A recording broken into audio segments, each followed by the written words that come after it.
Hello, I'm Ryan and I study plants and animals here at Fort Ord.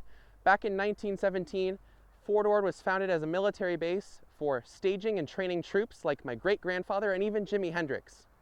In 1994, however, the base was decommissioned and was turned into CSU, Monterey Bay, Fort Ord National Monument, and even founded for some civilian housing. Here in Fort Ord, we have a really drought-tolerant climate. All these plants are used to obtaining their water from fog drip rather than persistent rain. Most of the plants here, like the coyote brush, are also special plants that they're reliant on fire in order to sprout. Sometimes the seeds won't even drop or open until after a fire refertilizes the ground and makes it perfect for growing again. This large shrub next to me is Baccharis pilularis, commonly known as coyote brush. It's a member of the Asteraceae family, which is the same family as sunflowers, daisies, and even artichokes. This plant doesn't have any flowers on it right now, but if you were to look really closely at one of the tiny little flowers, you'd see it almost looks like a tiny little sunflower. The reason why it's able to thrive so well is because this area, in addition to its climate, is full of wind. As you can probably see around us, there's tons and tons of wind, and it's able to spread the seeds through wind. And this hillside is covered in Carpobrotus edulis, commonly known as ice plant. It's a native plant to South Africa, and it's extremely hardy. It spreads like wildfire, and its roots just dig in deep to the soil, and it's incredibly hard to pull up. Let me show you. This entire hill, by the way, is probably covered in either one or two plants that just covered the entire thing. But as you can see, you can pull on it, but it's extremely hard to uproot. You can uproot small parts of it, but you would need a large group of people or maybe even a bulldozer or two if you wanted to clear this entire hill. The problem with ice plant is that it sucks up salt from the soil and it collects it into their large succulent leaves. These leaves, while triangular in shape and they have beautiful looking flowers, hold on to the salt, and when the plant dies, it releases the salt back into the soil, making it extremely toxic for any plants that want to grow here. Not only that, but because it spreads so quickly, it also tends to overrun plants, and for some, like the plants we'll see later, it actually grows up and around a plant and can actually choke it out. Back when Fort Ord was a military base in the 1900s, ice plant was put up into the dunes. Originally, they used the dunes as firing ranges, and the sand was just full of bullets. They have tried in recent years to restore the dunes and remove a lot of the shells and bullets over the years, but the problem is, with all that work to restore it, the dunes have started to fall apart. They introduced the ice plant, and it quickly spread, creating a large kind of mat, which held the dunes together. But as ice plant dies, it's similar to a carpet on a hill. It starts to drag the dune with it, and it starts to tear it apart. Unfortunately, because ice plant is so easy to spread, it's so quick to spread, it easily spread quickly far past the dunes into the valley, into the chaparral, the woodland, and even some of the grassy prairies. Another invasive plant in California is this pampas grass. It's actually a relative of grasses like wheat and rye and even barley. These long feathery stalks are actually the flowers of the plant. It's a massive flower considering other grasses. Pampas grass, over its lifetime, can make over 1 million seeds from a single plant, which are all carried by the wind.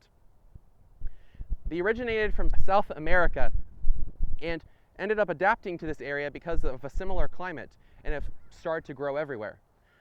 Sometimes they're used similarly to ice plant as ornamental plants or in home gardens by people who aren't aware of their environmental impact. The Maritime chaparral is a perfect place for plants like the coyote brush we saw earlier, or even another Asteraceae relative, the sagebrush. It has a really pungent odor thanks to resinous terpenes in its leaves. Definitely a very strong odor, though I wouldn't recommend eating it though. Those same terpenes make it have a really bitter taste. Not like a coffee bitter, more like a perfume bitter. I was curious to learn more about the coastal scrub, ice plant, and habitat restoration from an expert, so I decided to visit Nikki Nedeff. Nikki is a native plant ecologist with over 16 years of experience working to restore and manage the native vegetation in Monterey County. She has tons of knowledge about rare plants, so I decided to go to her because if anyone has the answers we're looking for, it's her. Right now I'm surrounded by lizardtail and dune buckwheat, which are both more important plants to the climate. Here in the Mediterranean climate, there's warm, wet winters and hot, dry summers, which is perfect for plants like the sagebrush we saw earlier, this lizard tail, and the dune buckwheat. Dune buckwheat in particular is an endangered plant, but it's also really important because lots of insects pollinate it, especially the Smith's blue butterfly and El Segundo blue butterfly, which are both endangered species of butterfly. Unfortunately, they're both threatened by the ice plant. Now there's a large patch just off camera, but if not kept in check, it could easily overrun these plants, putting the insects that rely on it in danger. So let's go inside Nikki's office and hear if she has any plans or ideas about how to solve this problem. I'm with ecologist and researcher Nikki Nedeff. Thank you for meeting with us today. So, what are invasive species like Carpobrodus edulis? Why are they so successful when taking over habitats like the coastal strand and the maritime chaparral? Well, to understand why some of the non-native invasive species are so successful, you have to kind of look at the bigger picture of how those plants were evolved and what conditions and what environmental context they were evolved. An ice plant evolved mostly, the thinking is, in South Africa, adapted to long periods of time with humans and human disturbance. And thank you. Got one last quiz. Thanks. And as a consequence, they have the ability to adapt to disturbed conditions, which they found here on California's Central Coast in areas where native species were disturbed out of their habitat, mainly along places like highways where we develop. Ice plant was in fact intentionally introduced to stabilize loose sands and soils, which they're uniquely adapted to. So it's a function of their environmental context, the conditions they were evolved in, and the fact they find those similar conditions in California and have a competitive advantage because they have a longer evolutionary history at dealing with disturbance. That's why they're so successful. What's the best method? What do you think is the best method to removing them? They're really hard to pull up. Yes, they are. What they have are habits that creep over the ground. They have the ability to grow roots from each and every node where the leaves join. As long as those nodes touch the ground, they can actually send out roots, so they anchor the loose soils where they tend to grow. They're very challenging to pull out. The best way depends on where you're trying to eradicate them from. If you're working in the dunes or you're working in maritime chaparral, the best way is to pull out the ice plant, turn it over or hang it from a tree to expose the roots, let them dry out, and then let the plant die. Once it dies, it becomes a lot lighter. Then you bag it and you just take it somewhere where you can dispose of it properly. You can compost it, but it also exudes salt from the decaying vegetative material, so it can toxify the soil right where it's being let to dry by exuding salt and actually increasing salt in the soil. Well, a lot of commercially available invasive plants like ice plant and French broom, and there are others like campus grass, really should not be available commercially. They are species that have the potential to invade our native California environments to the detriment of the natives. They outcompete the natives, and they really have no place not even in garden settings where they have the ability to escape.